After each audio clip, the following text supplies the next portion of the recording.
Et bienvenue encore une fois aux entrevues haute performance dans le cadre de l'académie. Oui, je l'avoue, je suis stressé. Je gère mon stress parce que c'est tout un privilège et un honneur d'accueillir le monsieur qui est avec moi ce matin. Je tripe solide. Je vous le présente en quelques mots, puis après ça, on décolle une entrevue haute performance. Certes, je ne dirai pas son nom tout de suite, même si vous le reconnaissez peut-être. Il est médecin spécialiste en santé communautaire et a complété une maîtrise en médecine du travail au London School of Hygiene and Tropical Medicine à Londres. Oui. Depuis plus de 30 ans, il s'intéresse à la santé des organisations. Il a développé un intérêt tout particulier pour le stress, comme ce que je vis en ce moment, l'épuisement professionnel et la détresse psychologique dans l'espace de travail. En 95, il a mis sur pied sa propre entreprise de consultation dans le domaine de la santé mentale au travail, entreprise appelée Tortue pour organisation pour réduire les tensions et l'usure dans les entreprises. Je pourrais en parler encore très longtemps. Il y a entre autres l'auteur d'un livre qui est vraiment intéressant que je vous recommande tout de suite qui s'appelle Le Pensouillard. En fait, Pensouillard le hamster. Il y a même un tout récent ouvrage, Le Petit Pensouillard pour enfants, qui vient tout juste de sortir. Manquez pas ça et manquez pas la suite. Quel honneur de vous accueillir. On l'accueille chaleureusement, comme dirait l'autre. Dr. Serge Marquis, bienvenue. Merci de m'accueillir. Je suis ravi d'être avec vous ce matin, vraiment. Yes, bienvenue aux entrevues de performance. J'ai 75 000 questions, mais on va y aller étape par étape. Donc, d'entrée de jeu, peut-être nous dire qu'est-ce qui vous a amené à vous intéresser à ce domaine-là, qui est le domaine du cerveau. Tu sais, si je remonte à l'époque, qu'est-ce qui a allumé là, une lumière? Dire, moi, je m'en vais là-dedans. La formation en médecine, parce que pendant ma formation en médecine, il y a quelque chose qui est devenu très clair pour moi. En rapport avec ce que j'appellerais là, ce que devrait être, à mon humble avis, la mission de tous les médecins. Soulager la souffrance humaine. Qu'elle se manifeste sous forme physique, psychique, ou qu'elle part du psychique, qu'elle se manifeste de forme physique, sous forme physique, parce que c'est souvent ça. Ça peut commencer dans la tête, mais ça peut éventuellement se traduire par des problèmes physiques. Souvent, il y a des gens qui ont mal au dos, mais ça part des tensions qui ont entre les deux oreilles. Là. Alors, donc, de la souffrance humaine. C'est ce à quoi je me suis intéressé. Je me suis intéressé à la soulager. Et si on veut soulager la souffrance humaine, on n'a pas le choix de s'intéresser au fonctionnement du cerveau. Et c'est là qu'on entre dans un univers qui nous émerveille, littéralement. Le cerveau n'arrête pas de m'émerveiller. À la base, il y a quelque chose deux éléments que je veux souligner aujourd'hui là pour notre rencontre. Le premier, c'est qu'on oublie trop souvent que le cerveau a des fonctions de base qui ont permis d'assurer notre survie pendant des millions d'années et qui sont encore les mêmes aujourd'hui et qui fonctionnent encore de la même manière tous les jours, sans qu'on s'en rende compte. Parce que ce qui a changé au cours des millions d'années, c'est que maintenant, notre attention est bien davantage accaparée par notre intellect que parce qu'il y a 4 millions d'années, nous préoccupait au niveau de notre survie. Il y a 4 millions d'années, il fallait assurer notre protection au niveau de trouver une caverne. S'il y avait un prédateur quelque part, il fallait trouver moyen de se défendre. Puis notre attention était accaparée principalement par ça. Le reste du temps, on suppose qu'elle était en paix, hein, à bouffer ce qu'on avait, le prédateur qu'on avait réussi à chasser, etc., etc. Donc, aujourd'hui, c'est super important parce que là arrive le deuxième élément qui me fascine au niveau du cerveau, c'est que les fonctions de base continuent à fonctionner tous les jours pour assurer notre survie. Donc, détecter ce qui pourrait être menaçant pour nous dans l'environnement, c'est très important. Je reviens à ça, c'est le premier élément. Je me suis un petit peu égaré, mais je reviens au premier élément parce que juste ouvrir une page de nouvelles, là, et regarder les grands titres des nouvelles, là, ça va activer les fonctions du cerveau liées à la perception des menaces. Par exemple, tout ce qui concerne l'environnement, bien sûr, c'est important de s'en occuper, mais quand le cerveau lit une nouvelle, là, il va déclencher la réaction de stress dont on parlait tout à l'heure parce qu'il y a une perception d'une menace à la survie, la fonte des glaciers, la montée de la mer, bon, etc. Tout ça, c'est important parce que ça devrait nous amener à agir. Et la plupart des personnes comprennent, posent des gestes au niveau du pouvoir qu'ils ont là, sur leur environnement pour arriver à éliminer la perception de la menace. Mais c'est la même chose quand on parle d'inflation, les problèmes liés à l'économie, le cerveau, ce sont les fonctions de base, là. Le reptilien puis le limbique qui fonctionnent encore menacent. Que va-t-il m'arriver? Parce que dans une fraction de seconde, on n'a pas le temps de faire une réflexion approfondie. On ne fait que percevoir la menace, puis ça déclenche des tensions. De là, l'augmentation du stress dans la société actuelle. Par la suite, des problèmes d'anxiété, parce que le stress, c'est instantané à la perception d'une menace. Puis l'anxiété, c'est quand à 3 heures du matin, on continue à tourner ça dans sa tête, là, et que la menace n'est pas là, elle est juste dans la tête, puis ça déclenche les sécrétions d'hormones liées au stress malgré tout à 3 heures du matin dans notre lit. Donc ça, c'est très important parce qu'aujourd'hui, il y a une détection constante de menaces à cause de l'inondation d'informations auxquelles on est exposé, à travers, évidemment, la télé, l'Internet, nos téléphones, etc., etc. Donc, ce n'est pas étonnant qu'il y ait une augmentation importante des problèmes de santé mentale. Quand on veut les comprendre, là, il faut qu'on regarde ce qui se passe dans l'environnement, puis les fonctions de base du cerveau qui sont surstimulées sans arrêt. C'est super important. Est-ce que ça veut dire que si on veut performer au niveau de notre cerveau, puis là, je pose la question comme je la sens, est-ce qu'il faut dire qu'il faut soit se détacher de ces informations-là ou trouver une stratégie pour les recevoir autrement? Comment on peut justement calmer notre limbique, mettons? Et, il faut prendre un recul tout le temps. Puis il faut observer cette activité-là. Moi, constamment, là, et ça, c'est très, très important, c'est le deuxième élément que je voulais amener.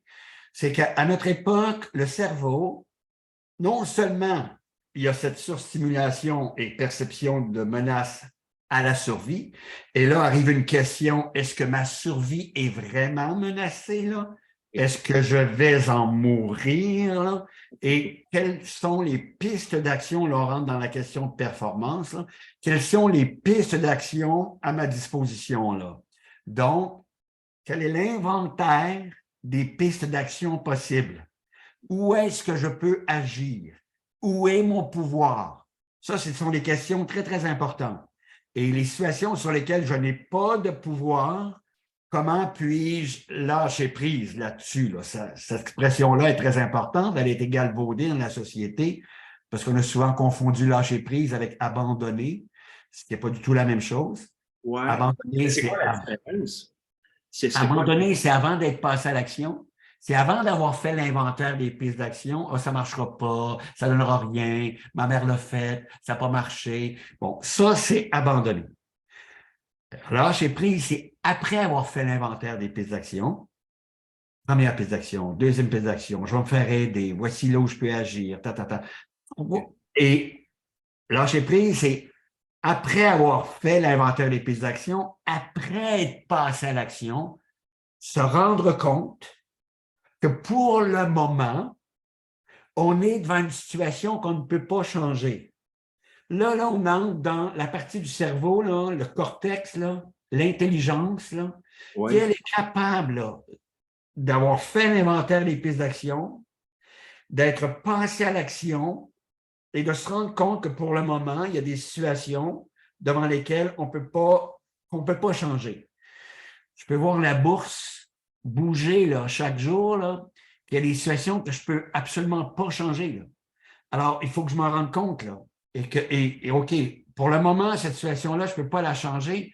Donc, constater, le mot est très important, constater que je ne peux pas changer la situation.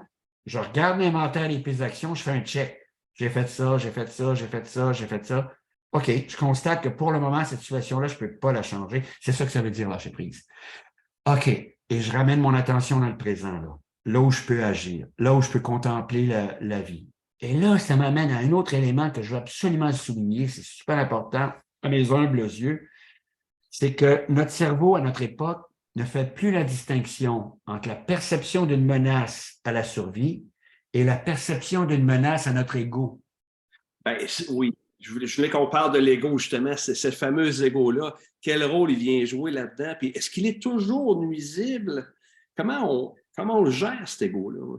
C'est tellement important. D'abord, la question, là, c'est bizarre parce qu'elle fait peur à plein de monde actuellement. Il y a des gens qui nous disent, bon, là, on ne parlera pas d'ego, voyons donc. Il y a des gens qui vont dire, c'est tellement une question fondamentale. Elle explique une grande partie de la souffrance qu'on vit à notre époque, là. Bon, c'est un mot qui fait aussi peur parfois, là, mais on ne peut plus y échapper. Quand on parle des problèmes de santé psychologique au travail, de détresse psychologique, de démotivation, de perte d'intérêt, de burn-out, etc., il faut qu'on s'intéresse à la question de l'ego. C'est fondamental. Puis l'ego, ce n'est pas un monstre. L'ego, c'est le résultat d'une activité aussi au niveau du cerveau. Le cerveau, il y a un processus qui s'appelle le processus d'identification, qui est apparu en cours d'évolution, qui a fait qu'un jour, le cerveau est comme devenu une usine qui fabrique des identités. On s'identifie à toutes sortes de choses, entre autres à son travail. Et c'est là qu'un problème. Et c'est là qu'on vient à la question de comment on fait pour apaiser le fichu hamster, là. Le problème, c'est que dès que le cerveau a fabriqué une identité, prenons l'exemple du travail, si je m'identifie au travail, je deviens mon travail. Alors, tous les jugements ou tous les commentaires ou toutes les critiques ou tous les blâmes qui peuvent être adressés à un travail que j'ai produit ne sont plus perçus comme des blâmes à propos du travail, mais à propos de ce que je suis. C'est ça, on colle. Voilà, parce que je me suis identifié à ce que je fais. Et c'est là qu'il faut développer une capacité extraordinaire qu'on possède, là, qui s'appelle la vigilance, là. Et ça, on peut la développer en s'entraînant. Cette vigilance permet de nous rendre compte que tout à coup, il y a eu identification à ce que l'on fait et permet de se rendre compte que nous ne sommes pas ce que nous faisons, donc de prendre un recul. Je ne suis pas ce que je fais, je travaille, je consacre du temps à ce que je fais. On peut reprendre le mot performance pour le faire du mieux que je le peux, en ayant toute mon attention disponible dans le moment présent pour la consacrer à ce que je suis en train de faire, atteindre les objectifs que je vise, réaliser la mission de l'organisation, y contribuer. Donc, avoir toute mon attention dans le moment présent pour pouvoir réaliser ça, mais ce n'est pas ce que je suis. Ça donne des exemples. Je reviens toujours à cet exemple-là parce qu'il y a des conséquences très graves liées à l'ego. Encore une fois, ce n'est pas un monstre. C'est le résultat du processus d'identification. Oups, tout à coup, il y a eu identification à ce que je fais. Mais ça a des conséquences graves. Je donne souvent l'exemple de mon père qui est décédé maintenant il y a plus de 4 ans. Papa, à l'âge de 56 ans, avait été convoqué avec tous les hommes de 50 ans et plus dans l'endroit où il travaillait. Il y avait dans la salle que des hommes de 50 ans et plus. Il ne savait pas ce qu'il faisait là. Lui, il avait 56 ans. Et on leur a dit, vous partez dans 2 jours. On leur a donné une année de salaire et un crayon. Mon père n'avait jamais été malade de sa vie. 3 mois plus tard, au cours d'un souper de famille, je me tourne vers lui. Il est blanc comme un drap, tremble comme une feuille, transpire abondamment. Il dit, je ne vais pas bien. Je prends son pouls, rythme cardiaque très irrégulier. Je l'amène à l'urgence tout de suite. Il a été soigné, mais la raison pour laquelle j'en parle, c'est qu'il est assis sur une civière. Il prend ma main. Il dit, tu sais, je suis devenu un déchet social. Ah, c'est ça l'ego, là. Voilà. Il était tellement identifié à ce qu'il faisait. Je suis ce que je fais. Je n'ai plus là, ce que je fais, là, parce que là, il vient d'être mis à pied, carrément. Donc, je ne suis plus rien. Je n'existe plus. C'est intéressant, tabarnane. Puis le volet de vigilance qu'on parlait tantôt, est-ce que c'est ce qu'on appelle la pleine conscience? Est-ce qu'il y a des... OK. Ouais. Ça se développe par la pleine conscience. Ça, ce sont tous les exercices qu'on peut faire de pleine conscience. Moi, tous les matins, je ne sais pas si tu m'as déjà entendu raconter ça, mais dès mon réveil, tous les matins, la première chose que je fais, je me tourne sur le dos, à plat dos, la tête droite. C'est une position de yoga que je ne savais pas que c'est une position de yoga, là. Mais les 2 mains à côté du corps puis les paumes vers le plafond. Puis la première chose que je fais de la journée depuis, je pense, 20 ans que je fais ça. Je n'ai pas raté un seul matin, pas un. Et la première chose, je place mon attention sur mon souffle. Pourquoi je fais ça? Et c'est très important, à mes humbles yeux, ce que je vais dire là, pour découvrir où est mon attention. Est-elle accaparée par le hamster qui a déjà commencé à courir alors que j'ai les yeux à peine ouverts. Ah, je fais une réunion à 8 heures. Ah, je suis pas prêt. Ah, qu'est-ce qu'ils vont dire? Ça, là, on est dans une grande partie de ce qui concerne l'ego. L'identification à ce que j'ai fait. Ou si l'attention, elle est sur le souffle. Juste sur le souffle. La sensation du souffle qui traverse mes narines, gonfle mon abdomen, juste ça. Parce que là, on va se rendre compte, là, couché sur le dos toujours, là, que l'attention, elle oscille entre l'activité du hamster, qui est en train d'émettre des jugements à propos de soi-même. Je suis pas bon, je suis pas capable, j'y arriverai pas, je suis trop vieux, je suis trop vieille, je suis trop jeune. Bon, un tas de jugements comme ça. Ou sur les autres, ils me comprendront pas, et bon, blablabla. Est-ce que mon attention est déjà accaparée par ce discours-là, dans mon lit, couché sur le dos, les deux mains à côté du corps, ou si elle est sur le souffle? Parce qu'il y a un principe fondamental au niveau du cerveau, là. L'attention ne peut pas être à deux places en même temps. Si elle est accaparée par le discours plein de jugements, et là, on n'est vraiment plus dans la performance, là, parce que les jugements à son égard négatifs nous empêchent d'avoir toute l'attention nécessaire pour pouvoir créer, trouver des solutions, Être là, avoir l'intelligence disponible complètement là, pour imaginer des choses, là, aller de l'avant. Parce que c'est comme la seule façon de pouvoir faire en sorte que notre intelligence soit utilisée dans son plein potentiel, c'est en étant là. Il n'y en a pas d'autre. Donc, si je m'entraîne à ce qu'on appelle la pleine conscience et que le matin déjà, je découvre que mon attention en 3 secondes, 2 secondes est partie avec le hamster et que je la ramène sur mon souffle, ben, je vais développer un réflexe. C'est ça la vigilance. Est-ce qu'à ce moment-là, quand on arrive, parce que le petit hamster, je sais qu'on faisait souvent référence à la nuit, et là, vous avez ici une personne qui, oui, la nuit se réveille, puis ça part, le petit hamster, parce que même si on le travaille, il est toujours là. Qu'est-ce qui est recommandé de faire quand ça arrive la nuit, puis ça fait un bout de temps, là, ça fait 20 minutes? Est-ce qu'il y a des stratégies qui nous permettent justement d'aller mieux là-dedans, puis de... Oui, tout à fait. Il y a plusieurs choses très simples. Oui. Plus on s'entraîne, évidemment, là, plus on découvre que l'attention est accaparée par quelque chose qui peut être perçu comme une menace par le cerveau. Là. À 3 heures du matin, quand on se réveille, là, si on est tendu, etc., c'est que le cerveau a perçu une menace. C'est fonction de base. Le reptilien, le limbique. Et déjà, une première chose, là, c'est est-ce que ma survie est menacée, là? Ou si c'est mon image, les représentations de moi-même, représentation de moi-même liées À ça, hein? tout le temps. Tout le temps. Donc, ça, c'est déjà une première chose parce que là, j'entre dans la vigilance, j'entre dans la pleine conscience, puis je peux ramener mon attention sur quelque chose de très concret. Il faut être bienveillant. Là. Ça ne se fait pas nécessairement en une fraction de seconde. Ça peut prendre quelques secondes avant que l'attention revienne sur la sensation, par exemple, du contact du corps avec le matelas, la tête sur l'oreiller, les sensations internes. C'est juste placer son attention sur l'inconfort. Là. OK, il y a un serrement dans mon thorax. Juste ça, là. C'est comme si je débranche l'attention du hamster. Je peux me mettre à compter. Compter 5 secondes en inspirant, 5 secondes en expirant. Ça, déjà, l'attention ne peut pas être à deux places en même temps. Si je compte, je débranche la roue, là. Je peux me lever, aller prendre une feuille de papier. C'est pas facile. La nuit, bon, c'est plus frais dans la chambre, quitter à douillette, machin. Me lever. Mais ça, c'est important. Moi, je le fais parce que ça m'arrive encore à 3 heures du matin qu'ils partent, là. Il y a des cuisses d'acier, tu sais, il est boosté aux stéroïdes. Je me lève. Mais on va prendre une feuille de papier. Puis là, je fais OK. Quelles sont les menaces que mon cerveau perçoit? Là? Je les écris. Parce que si je fais ça, là, j'amène l'attention dans l'intelligence. Là. Je la sors du cerveau primitif qui a perçu une menace peut-être à une fausse identité que j'ai construite. Alors, zoom, je les écris. Quelles sont les menaces?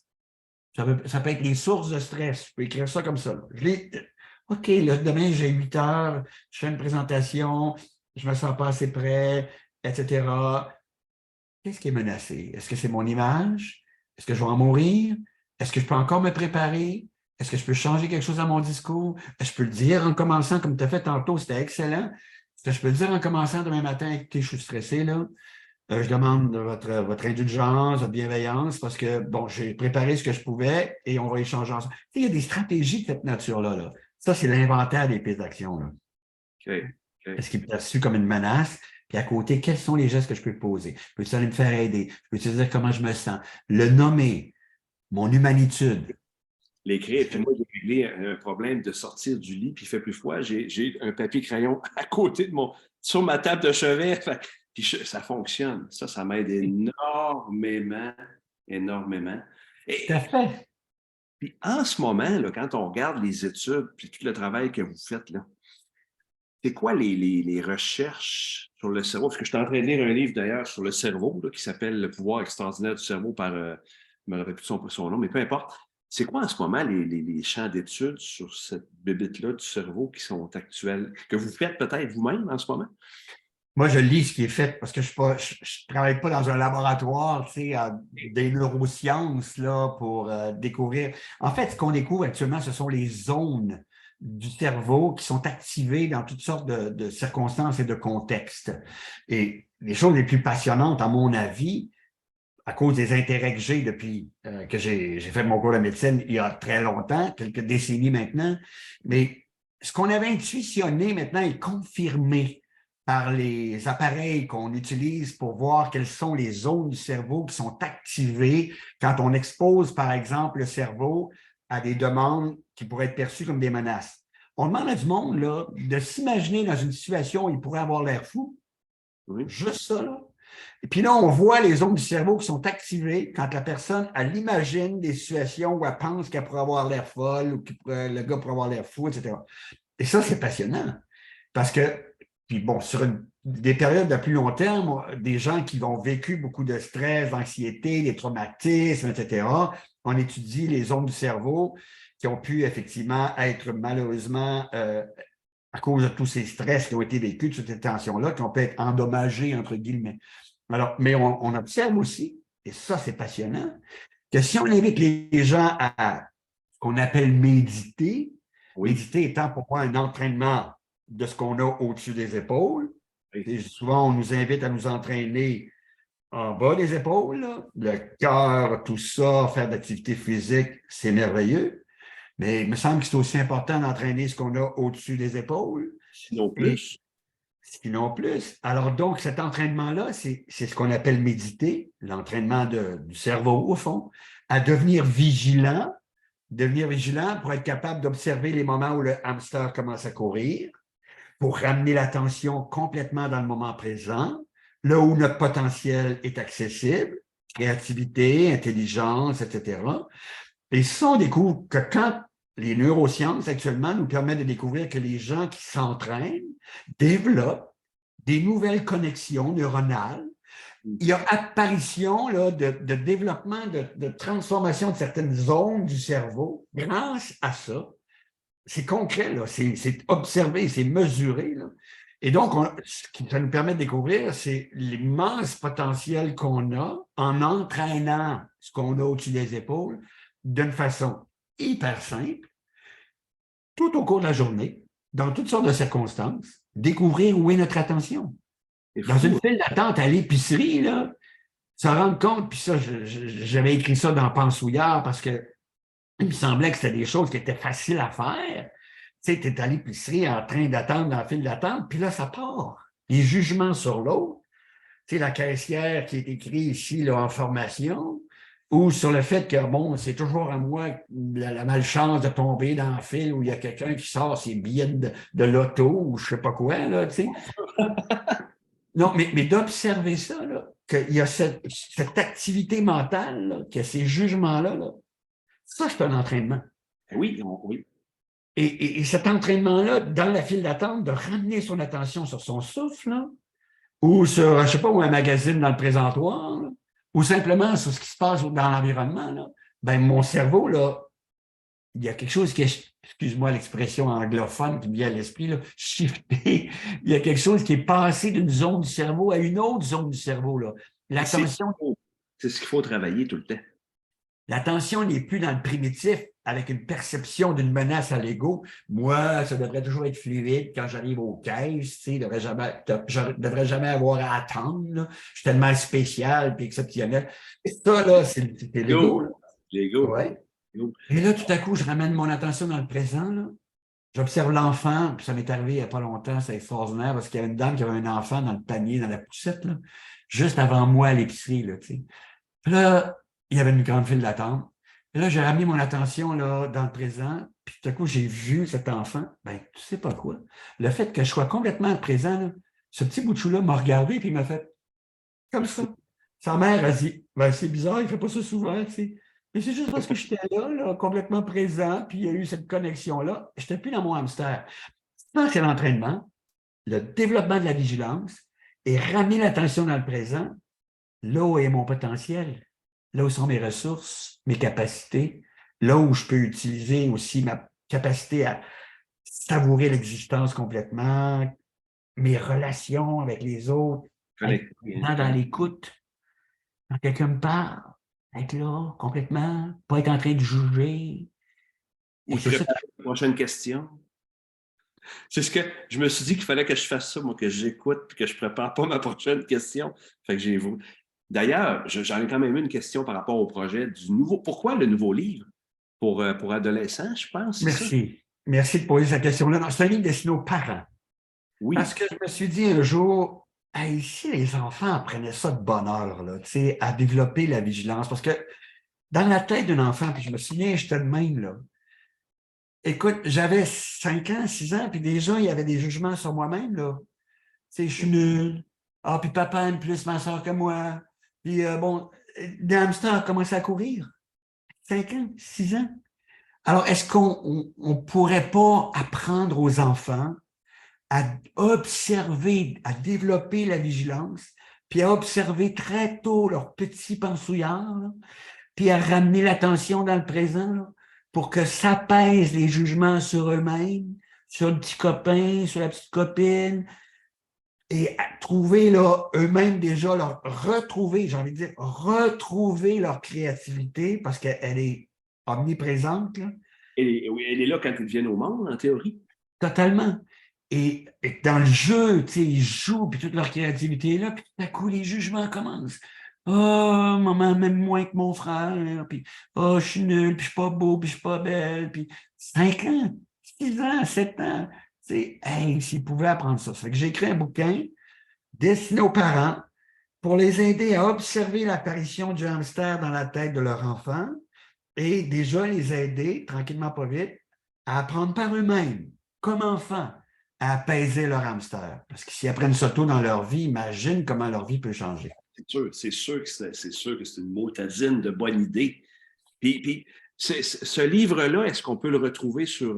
où est-ce qu'on peut le retrouver, ce livre-là, en fait? Il vient juste de sortir, là, c'est dans toutes les librairies, ça s'appelle Le Petit Pensouillard. Alors, comment aider votre enfant à apaiser son mental, c'est sous-titre. Alors, c'est chez Édito qui est publié. Et puis, écoute, le pain chaud, là, il vient de sortir du four. Là. Il sent l'encre encore. Il sent encore. Je jaserais avec... Je dis vous, hein, parce qu'avant, on se disait est-ce que c'est tu ou vous, mais je dis encore vous. C'est quoi le conseil? S'il y avait un seul conseil à donner, puis je m'adresse peut-être aux gens qui nous écoutent, là, peu importe l'âge, là, s'il y avait un conseil pour devenir meilleur là-dedans dans la gestion du cerveau, ça serait quel conseil? S'il y en avait juste un, je sais que je vous torture, là, juste un, mais ça serait quoi le conseil numéro 1 à ceux qui veulent mieux gérer le hamster, justement? Le mot le plus important pour moi, là, c'est le mot observer. Oh, wow. Et apprendre à observer cette activité mentale-là. Là. C'est bizarre, ça a l'air simple, là, mais c'est difficile à faire. Quand on en parle, ça a l'air évident, mais toute la journée, on ne l'observe pas. On est dans notre voiture, espèce d'imbécile, tu conduis comme un bon pied. Tout de suite, ça part. On peut-tu profiter de tous ces moments-là juste pour faire qu'est-ce qui vient de se passer, là? Il y a un jugement qui vient de traverser mon esprit, là, tu sais. Ça, c'est observer, là. C'est ça, la vigilance. Là. Observer. Oui, c'est effectivement observé, puis c'est fou parce que je me dis toujours, le cerveau a été tellement bien conçu que maintenant, il faut le travailler pour le voir différemment, en mode, attends un peu, là.